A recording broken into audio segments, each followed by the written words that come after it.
Apa yang terjadi jika sebuah batang logam harus menahan beban seberat satu motor hanya dengan bertumpu pada lubang kecil di sebuah pelat? Kelihatannya sederhana, hanya batang dan pelat.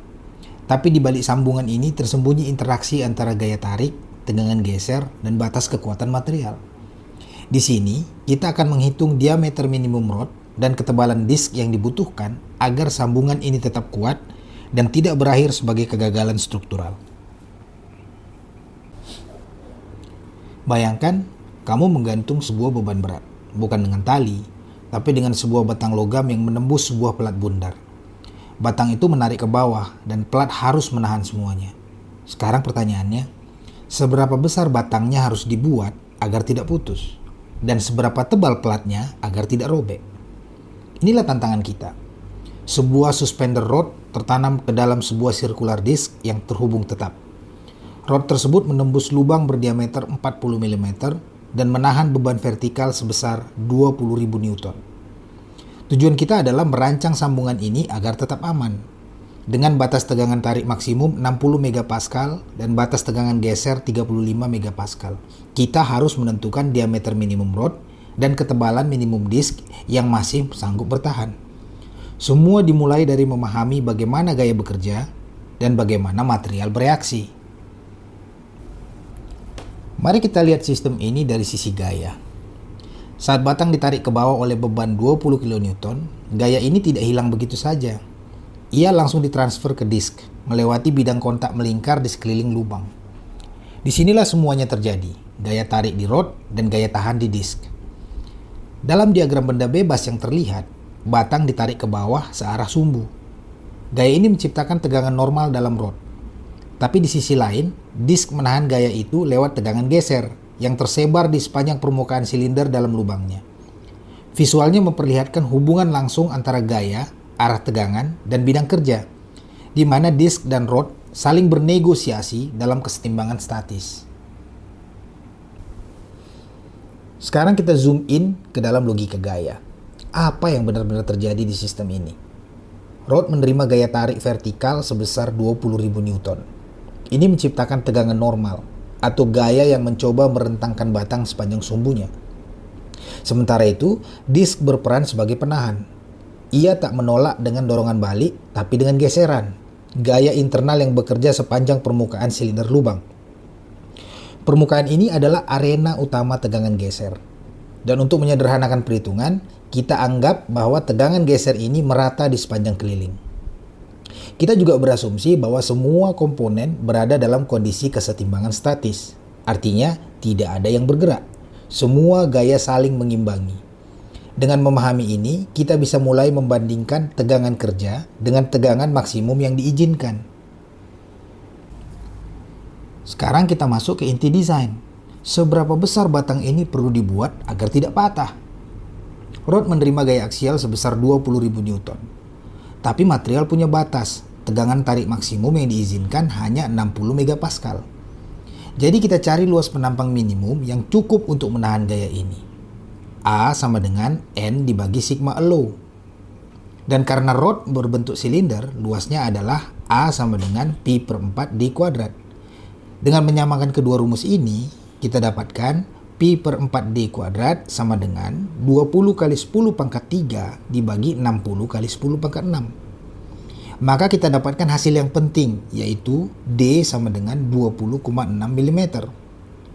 Diameter minimum ini adalah ukuran terkecil yang masih mampu menahan beban tanpa melampaui batas tegangan tarik yang diizinkan. Desain yang terlalu kecil bisa gagal, terlalu besar, boros dan berat. Disinilah presisi jadi segalanya. Sekarang giliran disk yang harus kita perhitungkan. Saat rod menarik ke bawah, gaya sebesar 20.000 Newton harus ditahan oleh permukaan dalam lubang disk. Tapi tidak dengan dorongan balik. Disk melawan dengan tegangan geser, menyebar di sekeliling lubang yang berbentuk silinder vertikal. Kita ingin tahu berapa tebal disk minimum agar tidak gagal oleh gaya geser. Kita mulai dari rumus luas geser A sama dengan Pi dt. Dengan D sama dengan 0,04 meter, kita akan hitung ketebalan T menggunakan informasi ini. Yang penting diingat, tegangan geser dianggap merata. jadi distribusi gaya di sepanjang keliling dianggap seragam. Visual menunjukkan bagaimana rod masuk ke lubang disk dan gaya geser bekerja sepanjang dinding dalam lubang.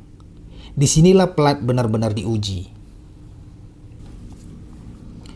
Jadi, seberapa tebal disk ini harus dibuat agar tidak robek oleh gaya geser?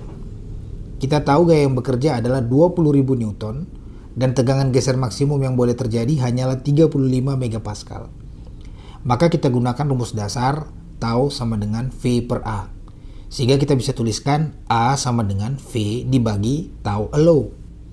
Karena bidang geser berbentuk silinder, maka kita bisa tulis Pi dt sama dengan 20 kali 10 pangkat 3 dibagi 35 kali 10 pangkat 6. Kita masukkan nilai-nilainya, kita dapatkan T sama dengan 20 kali 10 pangkat 3 dibagi Pi dikali 0,04 dikali 35 kali 10 pangkat 6. Dan hasilnya adalah T sama dengan 4,55 mm.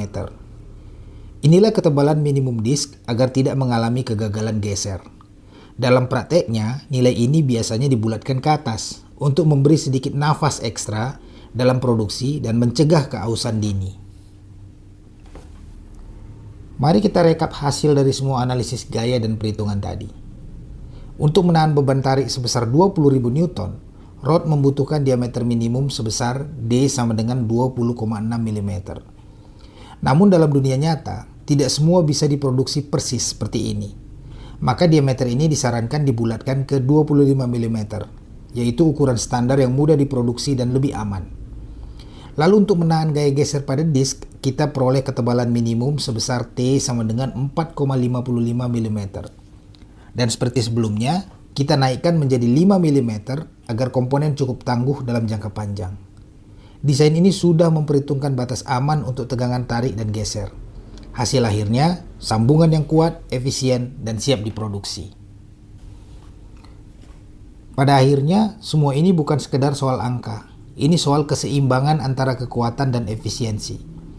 Kita telah merancang suspender rod yang cukup kuat untuk menahan beban tarik dengan diameter akhir 25 mm, sedikit di atas batas minimum untuk memberi margin keamanan. Kita juga telah memastikan bahwa circular disk tidak akan gagal oleh geseran dengan ketebalan akhir 5 mm, cukup untuk menghadapi gaya tarik dari rod dalam jangka panjang. Dengan mempertimbangkan tegangan maksimum yang diizinkan, kondisi kesetimbangan gaya, dan sedikit toleransi manufaktur, kita mendapatkan desain yang aman, stabil, dan siap digunakan di dunia nyata. Karena dalam dunia engineering, angka bisa dihitung, tapi keselamatan tidak bisa dikompromikan. Dari batang yang ditarik hingga pelat yang menahan, kita telah melihat bagaimana gaya bekerja dan bagaimana material merespons. Dengan hanya dua batas tegangan, tarik dan geser, kita bisa menentukan bentuk, ukuran, dan ketahanan sebuah sambungan. Karena dalam rekayasa, bukan hanya tentang menghitung, tapi tentang memastikan sesuatu tidak gagal saat paling dibutuhkan.